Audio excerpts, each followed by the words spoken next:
వెంకటరెడ్డి గారు, ఎస్ రామ్మోహన్ గారు, గత ప్రభుత్వము ఇచ్చినటువంటి నోటిఫికేషన్లకే ఇప్పుడు పరీక్షలు పెట్టడము, అలాగే ఉద్యోగ నియామక పత్రాలు తప్ప. అంటే వీళ్ళు చెప్పేదేమో కాంగ్రెస్ గవర్నమెంట్ 54,143 మేము ఇవన్నీ భర్తీ చేసామని వీళ్ళు చెప్తున్నారు. అయితే అందులో కేవలం 12,000 మాత్రమే కాంగ్రెస్ ప్రభుత్వం చేసింది, మిగతా అన్ని మా హయాంలో ఇచ్చినటువంటి నోటిఫికేషన్లు అనేసి బీఆర్ఎస్ చెప్తూ ఉంది.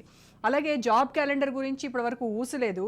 తర్వాత 2 లక్షల ఉద్యోగాల సంగతి మరి ఏమైంది? ఇప్పటివరకు 12,000 ఇస్తే ఇంకా ఎప్పుడు ఇవన్నీ భర్తీ చేస్తారు అనేది తెలంగాణ యువత అడుగుతున్నటువంటి ప్రశ్న.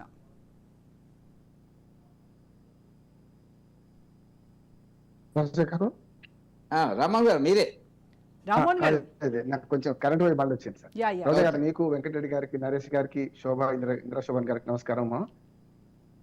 అందరూ నేను చెప్తున్నారు అంటే అందరూ శాకాహారులే, రొయ్యల గంప మాయమైనట్టుంది. కొంచెం నిష్పక్షపాతంగా మాట్లాడుకుందాం. ప్రభుత్వాలు శాశ్వతము, పార్టీలు శాశ్వతం కాదు. ప్రభుత్వాలు కంటిన్యూషన్ ఉంటాయి, ప్రభుత్వాలు మొత్తం కొనసాగింపు ఉంటాయి కనుక ప్రభుత్వాలు ఆగిపో. ఒక పార్టీ కొత్తగా అధికారం లాగానే పాత ప్రభుత్వం చేసింది మొత్తం తూచని పో. అందుకని నేను టీఆర్ఎస్ అంటే 2014లో మొట్టమొదటిసారి తెలంగాణ కొత్త రాష్ట్ర ప్రభుత్వం టీఆర్ఎస్ ఏర్పడడానికి గురించి మొదలుపెట్టి వరుసగా చెప్పేస్తాను. 2014లో మనకు ఉద్యమం, అంతకుముందు ఉద్యమ ట్యాగ్ లైన్ ఏంది? నీళ్లు, నిధులు, నియామకాలు. నీళ్ల కోసం కొంత ప్రయత్నం జరిగింది. కాళేశ్వరం తప్ప ఒప్ప చర్చ పెద్దది, ఇప్పుడు దాన్ని ఓటిపోవడం లేదు. అట్లాగే నిధులు ఆటోమేటిక్ గా రాష్ట్రం విడిపోయింది కనుక నిధులు మనకి వచ్చినాయి. నియామకాల విషయంలోనే అంతకు ముందు ఏమైంది, ఆ తర్వాత ఏమైంది చర్చ జరుగుతుంది. నేను చెప్పాను కదా, కొనసాగింపు ప్రభుత్వాలు. ఉదాహరణకు అంతకుముందు కాంగ్రెస్ పార్టీ ప్రభుత్వం 10 ఏళ్ళు, 2004 నుంచి 14 దాకా రాజశేఖర రెడ్డి గారు, ఆ తర్వాత రోషయ్య గారు, తర్వాత కిరణ్ కుమార్ రెడ్డి గారు ఆ కొత్త 10 ఏళ్ళు పరిపాలించారు. అప్పుడు జరిగిన అభివృద్ధిని కంటిన్యూషన్ గా ఆ టీఆర్ఎస్ ప్రభుత్వం ప్రారంభించింది కదా. ఉదాహరణకు మనకు ఏదైతే ఎల్లంపల్లి ప్రాజెక్టు కాంగ్రెస్ హయాంలో కట్టిండ్రు, చివరి దాకా నీళ్ల పైప్ లైన్ కూడా వాళ్ళు వేసిండ్రు. చివరికి నీళ్లు విడుదల చేసింది కేటీఆర్ గారు, అంతే కదా, కేసీఆర్ గారు, కేటీఆర్ గారు. అంటే నీళ్లు వాళ్ళు తెచ్చినట్ట చెప్పుకోవడానికి ఉంటది కదా.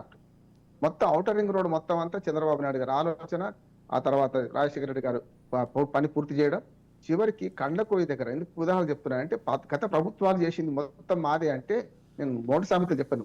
మనకు చెల్లెలు శోభన ఇంద్రశోభన్ గారు ఉన్నారు కనుక 3 సామెతలు చెప్పాను. ఏ దొడ్లో ఈయన మాదే దూడ అంటున్నారు ఇప్పుడు ప్రభుత్వాలు అన్ని కూడా. సమస్య ఎక్కడ వస్తుంది? రెండోది, మీరు కండ్లకోయి దగ్గర ఒక చిన్న బ్లింక్ ను కేసీఆర్ గారు వచ్చినాక తీర్చిండ్రు. పెద్దలు వెంకటరెడ్డి గారు కూడా తెలుసు, నరేష్ గారికి వాళ్ళకి తెలుసు కనుక. అది కాగానే మొత్తం ఔటర్ రింగ్ రోడ్ కేసీఆర్ గారు చేసినట్టేనా? కాదు కదా. సమస్య ఏంటంటే ప్రజల పనులు ఎప్పుడైనా కంటిన్యూషన్ ఉంటాయి. ప్రభుత్వాలు మారుతున్నా సరే, పార్టీలు మారుతున్నా ప్రభుత్వాలు కొనసాగింపులో ఉంటాయి కనుక అర్థం చేసుకోవాలి. ఇక్కడికి వస్తాను, ఉద్యోగ నియామకాల విషయానికి వస్తాను. వెంకటరెడ్డి గారు, నేను పుస్తకం పట్టుకుని చెప్పాను, నేను నోటికి చెప్పాను, అన్ని చెప్పారు. వెంకటరెడ్డి గారి కంటే అదనపు సమాచారం నేను చెప్పిన లాభం లేదు, వేస్ట్ కూడా. కనుక వెంకటరెడ్డి గారు అనే దాంతో పూర్తిగా ఏకీభవిస్తుంది. ఏమంటున్నా అంటే, ఇప్పుడు ఏదైతే సంవత్సరం పాలన అయిపోయింది కదా, ఇక్కడ నుంచి ఇవాళ కాంగ్రెస్ పాలన మొదలైనట్టు అంటున్నాడు. విజయోత్సవం తర్వాత సంగతి చేసుకుంటారు, 2 సంవత్సరం పాలించి చేసుకుంటాం. కానీ ఈ సంవత్సరం అంతా కొనసాగింపు ప్రభుత్వమే అంటున్నారు. గత ప్రభుత్వం చేసిన నోటిఫికేషన్ల నుంచి మొదలు కొన్ని కొత్తగా ఉండొచ్చు, అస్సలు లేవని తిరస్కరించాను. అంటే గ్లాసులో సగం నీళ్లు ఉన్నాయి, సగం నీళ్ళు లేవు, 2 నిజమే కదా. సగం నీళ్లు ఉన్నాయని ప్రభుత్వం చెప్తుంది, నీళ్లు లేవని వీళ్ళు చెప్తున్నారు, 2 నిజమే.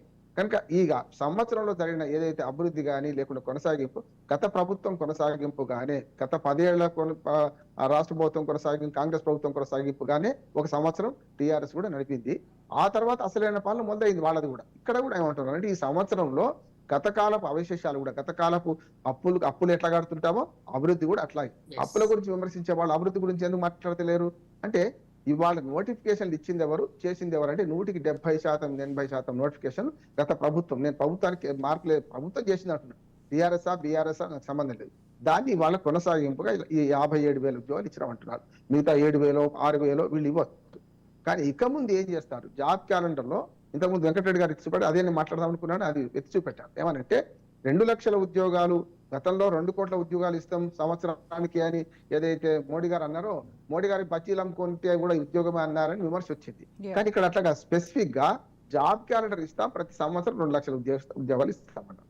గతంలో కేసీఆర్ గారి మీద ఒక ఆరోపణ ఏంది, ఇంటికో ఉద్యోగం తెలంగాణ వస్తే అన్నారు అని. అన్నారా తర్వాత సంగతి. కొన్ని మాటలు ఎట్లా ఉంటాయి రోజా గారు, ఇప్పుడు వ్యవసాయం దండగా, పండుగ కాదు దండగా అని ఎవరు మన చంద్రబాబు నాయుడు గారు అన్నట్టు వస్తాయి. ఒకసారి అన్న మాట ఎప్పటికీ వరి అయితే ఊరి, ఇవన్నీ కూడా కొన్ని మాటలు ఏం చేస్తారంటే వాడుకుంటుంటారు.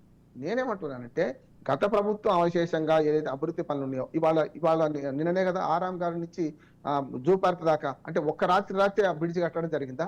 రోమ్ నగరం ఒకే రోజున నిర్మాణం ఎట్టగాలేదో తెలంగాణ అభివృద్ధి కూడా గత 75 ఏళ్ళుగా స్వాతంత్రం వచ్చినప్పటి నుంచి కొనసాగుతుంది.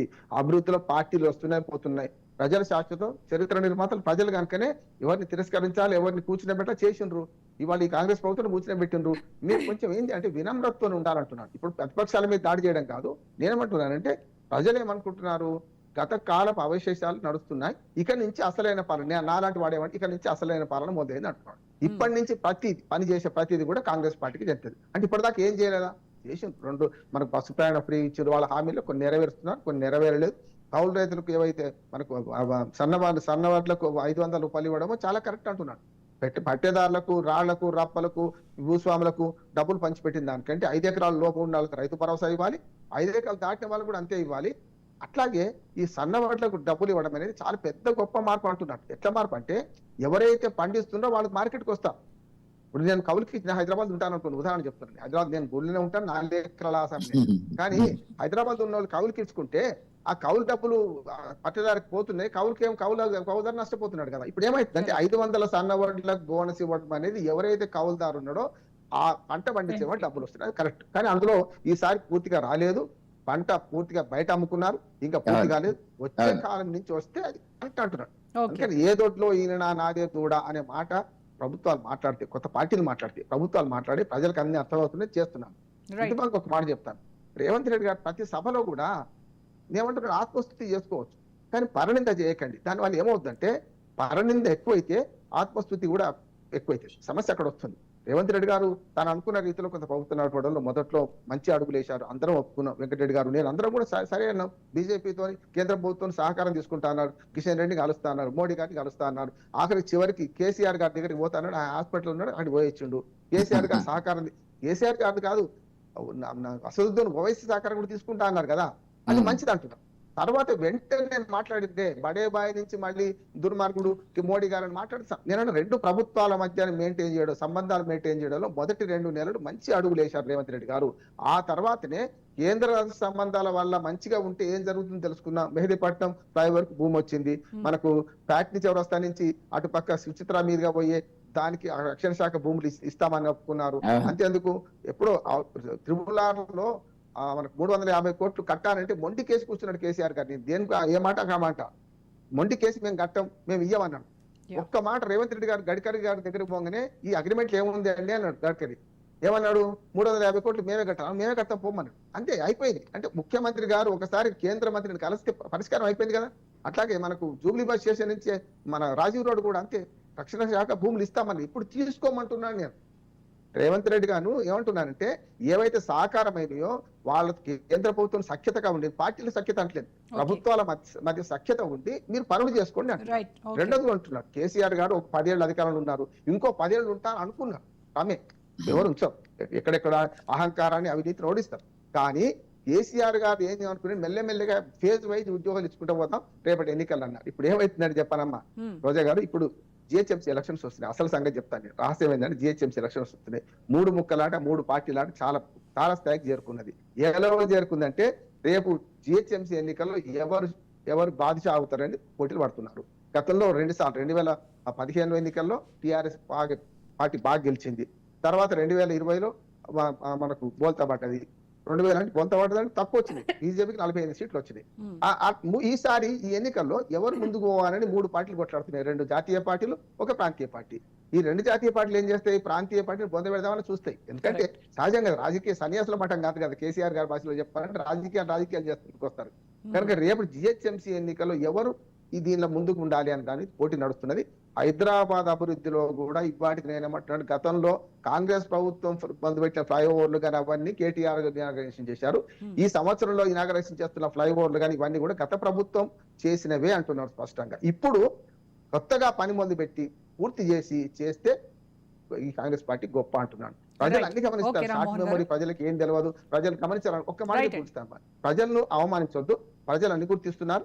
రేపు జిహెచ్ఎంసీ ఎన్నికల్లో ఎవరిని బాదుషా చేస్తారు, ఎవరిని జీరో చేస్తారు ప్రజలు నిర్ణయిస్తారు. దానికి పోటీలు పడి